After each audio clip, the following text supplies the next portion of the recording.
Yeah. So the first one is with regard to the entanglement between interest and ideology when it comes to reading these figures. And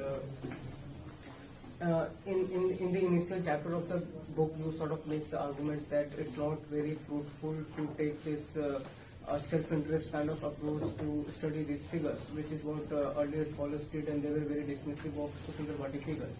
And so then you sort of take a more ideational approach to study them, that what kind of ideas they sincerely held is something that we need to investigate.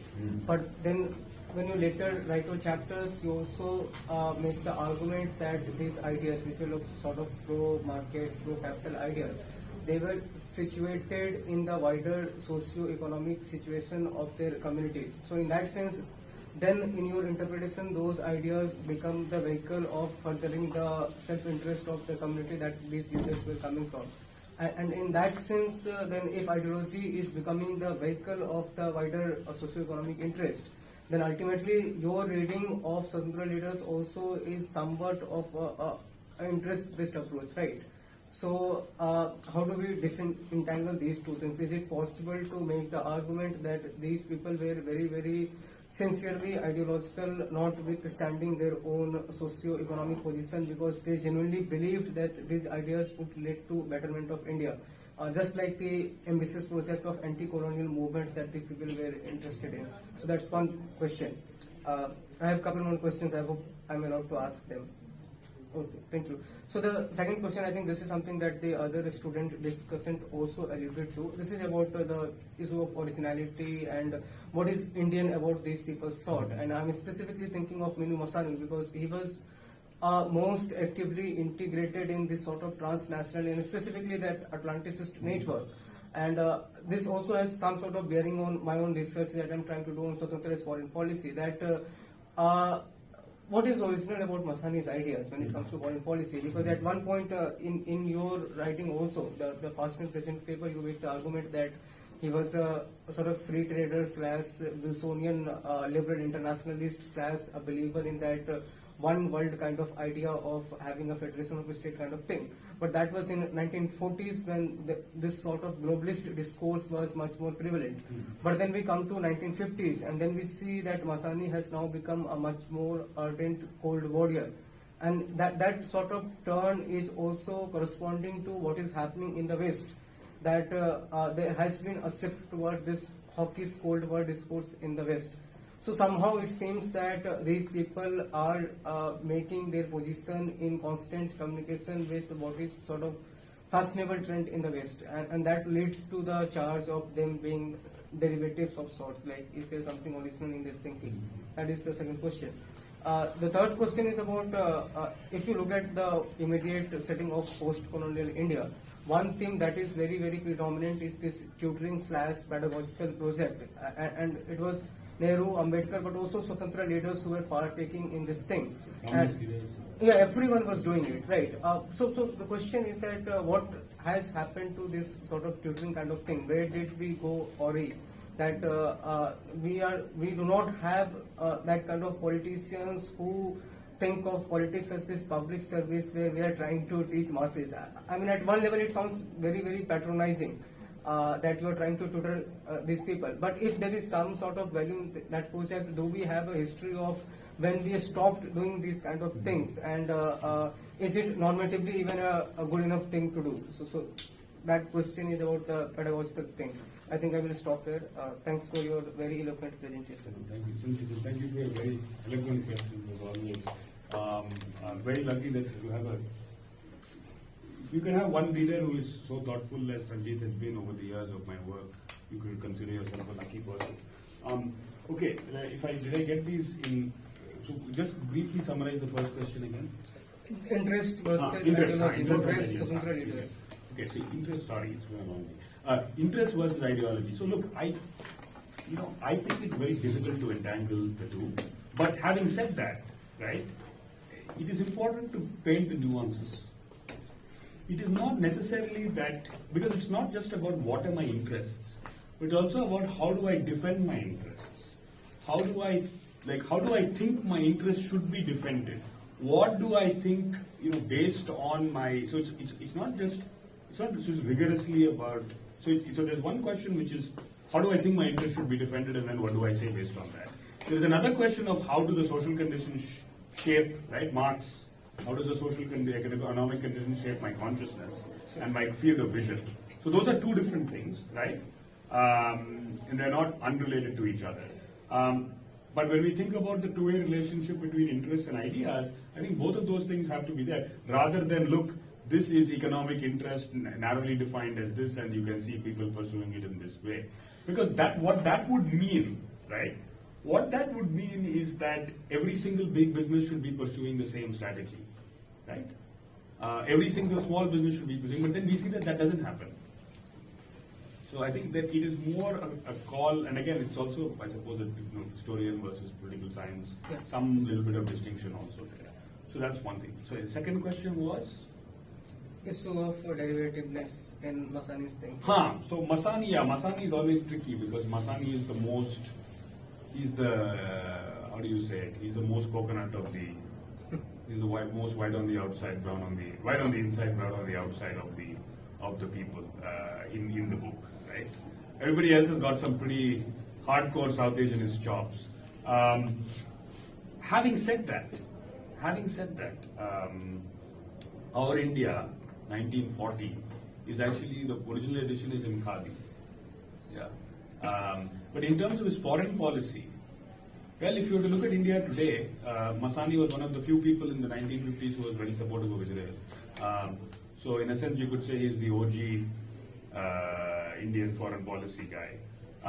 But on the other hand, I wouldn't say Masani, but I'd say if you were to broaden this to Swatantra, nuclear disarmament globally, Gandhi Peace Foundation, the visit to John F. Kennedy, first time Rajgopalachari leaves India, right? He's like 83 or something. He goes to John F. Kennedy, who is the most powerful man in the world, and he tries to have a conversation with him about nuclear disarmament. And that is something that brings him a kind of alignment with the left also. And he writes, right? He writes an article in the New Reasoner in 1957. The New Reasoner, I don't know if you're aware, is something that is founded by E.P. Thompson. E.P. Thompson, who was a member of Communist Party of Great Britain, of course he later quits because of the Soviet invasion of Hungary. He's very involved in nuclear disarmament. So it's interesting, right? Raja Gopalachari is writing in E.P. Thompson's journal about nuclear disarmament, and you see a conversion between left and right. So I think that is creative in terms of Indian foreign policy. Sure. So yeah, on Masani, that's for you to tell us, Sanjeev. And then finally, third question, help an old man. Tutoring project. Pedagogical project. Yeah, look, when did we lose it? So I think that's an open question. The question is, when did the idiom of politics shift? Now, Dipesh Chakrabarty has this article, right, called, in Christopher Lee's Legacies of Bandung volume, where he talks about pedagogical politics of post-colonial leaders and the way in which they become dialogic. Now, and it also reflected of how, the Britain, America, and these Western countries kind of speak down as pedagogues to India, and then India also has dialogue. Now, I don't think that is a sort of social scientific hypothesis that is a little neat, too neat. But if we are to trace the way in which this, do we see that the electorate has become more responsible? I wouldn't say responsible. That's a patronizing term, but the pedagogy, the relationship has become more complex, and that there is less of a kind of pedagogy. Well, I think that part of that is natural. Right? Just given the way the democracy is going to evolve, when it becomes ingrained, if somebody is voting for the first time in 1952, right, versus somebody is voting for, third, fourth, or fifth time, like the kinds of things, if you look at Ornit Chani's book on the first elections, the kinds of things that your politicians are going to say are going to be a little different. So some of that changes. There is, of course, the broad, argument that, with the rise of Indira Gandhi in politics in the 1970s, right, a throwaway line in Killarney's book, which is that democracy becomes about elections. Right? So you can think about that. But again, that's a hypothesis. I mean, that's for you guys, for all of you, I think, to the extent that you are interested in this sort of historicizing this, and for people, I think, to come in the future, I've just tried to kind of say that this is, where we are until the end of the Nehruvian era. And I think it's a really fertile topic for for discussion about how do the idioms of politics shift from teaching to saying I'll actually provide you with stuff to whatever, X, Y, and Z, politics, okay, all that. So that's where I would maybe conclude. Yeah, sure. So I think there is like sufficient merit in the argument that What's your name? Avik Sarkar. Yeah, I'm from CPSPH. Yeah. So I think there is sufficient merit in the argument that the Swatantra Party was certainly invoking certain, say, political economic concepts grounded in the sphere of circulation like freedom, equality, and liberty, something like that. But it also what alludes is that the very purchasing power of the Swatantra Party among the masses was somewhat, it was embedded in certain paternalistic kind of, social settings like among the Maharajas, the Zamindars and all that. And it also, what is at stake is how the Swatantra Party actually responded to Nehru's, policy of large-scale industrialization. Because if you go by the Swatantra Party's manifesto of 1967, then they were invoking concepts like the common man, like concepts like, say, some kind of distribution of resources and food for all. Also, they were privileging, say, the labor-intensive industries over capital-intensive industries.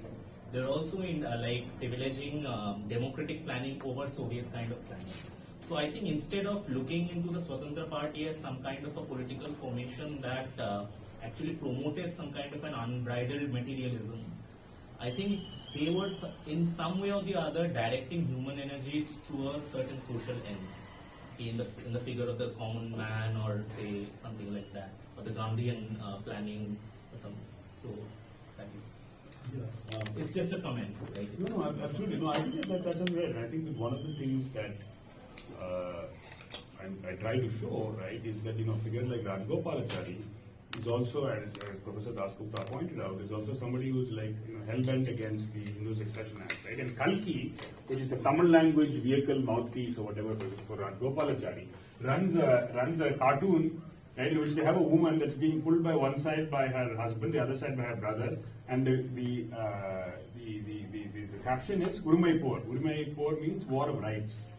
Right. So in other words, the idea that the woman will have loyalties to two families rather than one.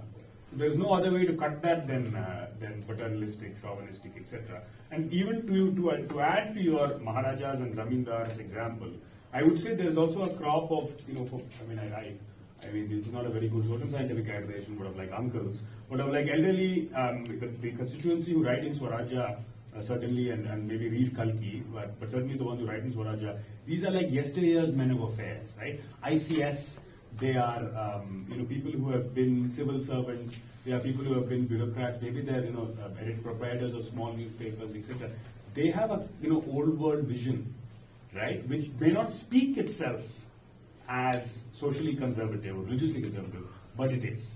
But there are also, but I would also say that there is some heterogeneity within those constituencies. So that is a different constituency from your Maharani. But even still, when you get to certain kinds of the regional basis of the Swatantra Party, etc., there is certain kinds of paternalism. But then you also have your figures like Masani, right? And I think he kind of presents a puzzle in that you have people who are. I don't think that even on a kind of uncharitable reading, we could always call it elitist, but I don't think you would necessarily call it sexist, right? And so I think that, and I think it is that, there is one thing which is the history which I have tried to give. But insofar as we try to think of usable past, right, which is again where I step back because I'm a historian, what do I know? But when we think about sort of social scientific points about the present, then there is the question of you can be much more creative because you can try and think about these things. But I completely agree that this is a very difficult exercise to do because so much of what that rhetoric that submerged within it, and what I've tried to do is to present the context. It is not coming from your people who are at the bottom of the social totem pole, and that's a significant point. Yeah, I missed the lecture in its entirety, but the question I have is regarding the amendments that were happening.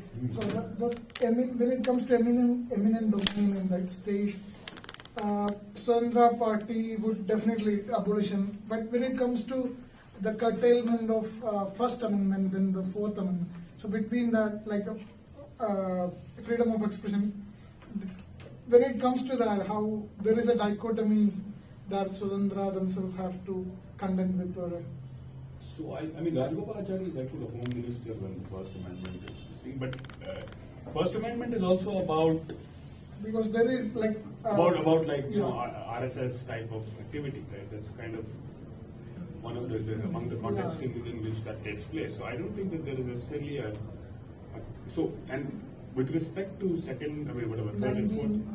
With respect to Fourth Amendment and this sort of thing, yeah, they are against that because it presumes the state, or before the compensation is decided, can take, it doesn't have to whatever, can compensate based on what it wants, right? I think, and there, but again, without sort of pre-specified principles. So I think that is something that they are they're against because they believe it's an arbitrary seizure of power against property by the state. So that's pretty consistent actually with their ideology, being against the Fourth Amendment. Yeah, it's something that you see in the pages of Kalki. But when it comes to the other freedom of expression and the 19, I mean, other provisions, where do they stand in that particular, like police state, and unbridled freedom to.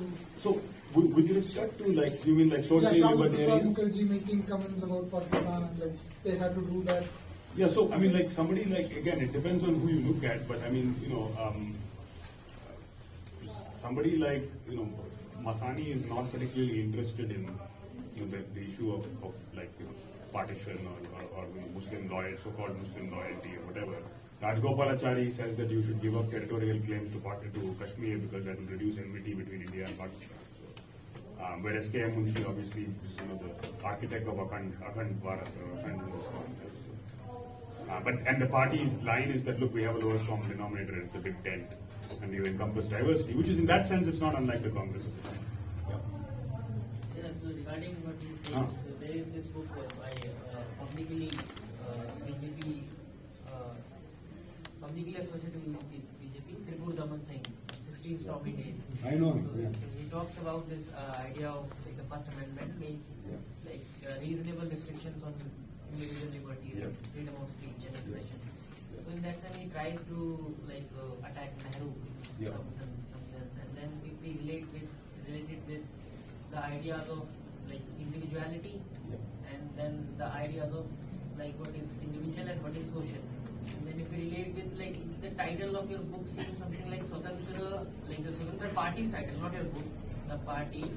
So the three economies. What I have read on neoliberalism is that it's not about the state should not intervene.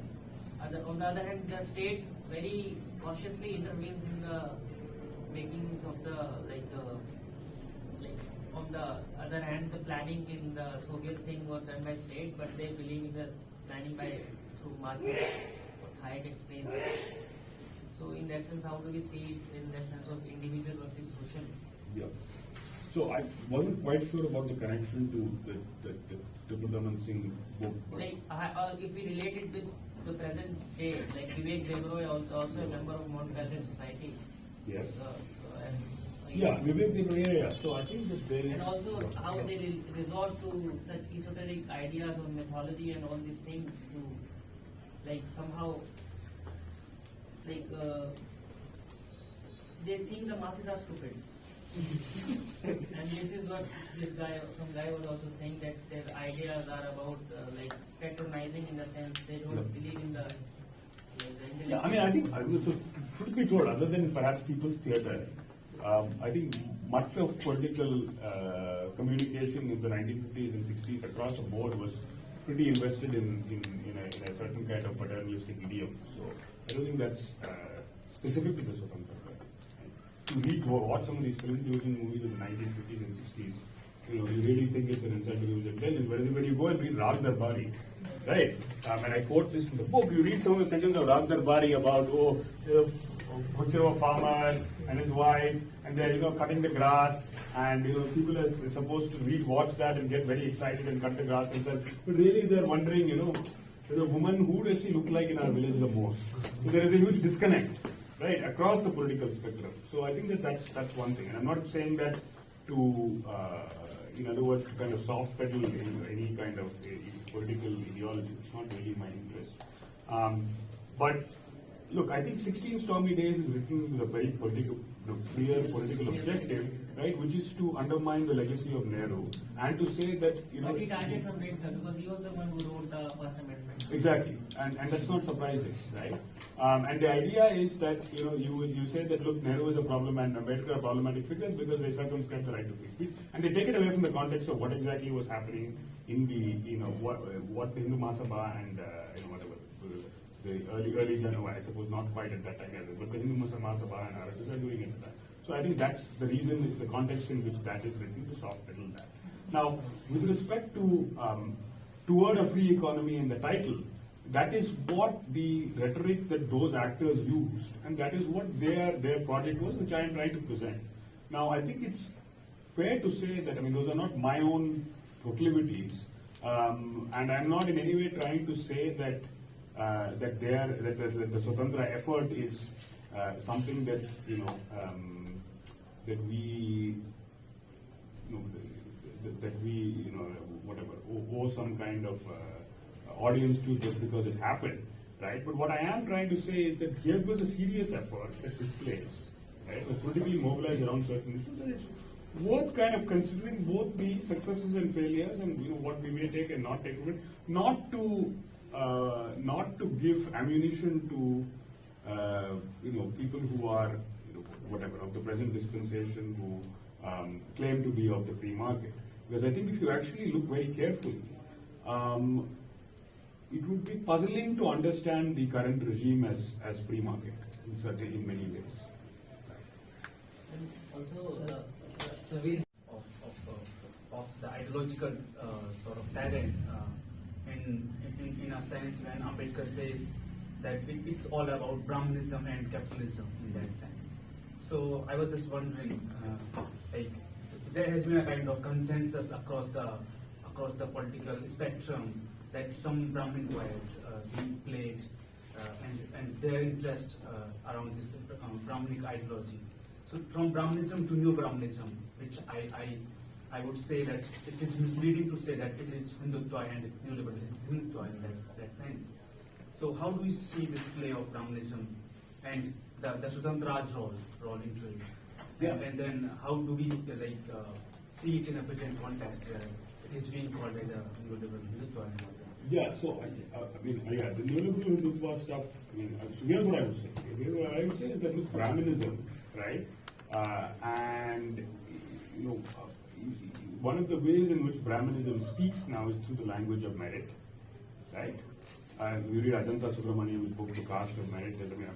Many others have also written on this topic, but that is one way in which Neo-Brahmanism perpetuates itself, right? You have all of these people who go overseas to wherever, America, whatever it is, right? And it's the same communities that are behind Swatantra, by the way, Kammas, Reddis, Patidars, Tamil Brahmins, right? So if you go to the US, you'll see a lot of those kinds of communities, right? So you have a similar kind of, they're not all Brahmins, but the influence of Brahmanism is definitely there, and you can see that in the way in which they kind of try to defend social. If you go to gatherings and all that, there are people in the diaspora, right, who are writing caste histories of Brahmins. I went to a conference yesterday in India International Center, and somebody was, Neeladri Bhattacharya, the great CHS professor, was actually writing about this. So, that is certainly, and they are associated with particular kinds of occupations in diaspora also, right? So that is definitely there, right? Kamala Harris's grandmother, when people went and interviewed her, grandfather, whoever, one of these people who's still alive, a mother, Kamala Harris's mother, right, will always say we are Brahmins. Okay, so there is that certain thing that takes place, and there is, of course, the caste basis of capital accumulation, which many people have written about. So I think that's right. Now, neoliberal, Hindutva, they are big terms, right? right? They are big terms, and my sense is actually just that we need to get a slightly richer language with slightly more parsed kind of discussion and more specific language, such that otherwise it becomes kind of conceptually confusing, right? Just like, we used to have liberalization, privatization, globalization, and there used to be little differentiation about what of those three things actually meant. Right? But states are very much more complex. I mean, how do you reconcile, certain kinds of free market policies in some ways with a huge regime of subsidies? How do you reconcile, lots of regulation at the state level, but very little from the center, or vice versa? Like, these are kinds of things that I think that sometimes just targeting one label or the other is not really helpful. And so one of the things that I'm trying to do, and hoping that others will also take this up, is trying to look at specific conjunctures and visions to kind of enrich that. And so, thinking, for example, about the Hindu nationalist view of development in the 1950s of Deen-Dayal Upadhyaya and the way that it's been guided into the present is kind of one step toward that. But I am kind of uneasy about certain kinds of calculations or associations that are made, understanding that some of those exist. Right? So that's all.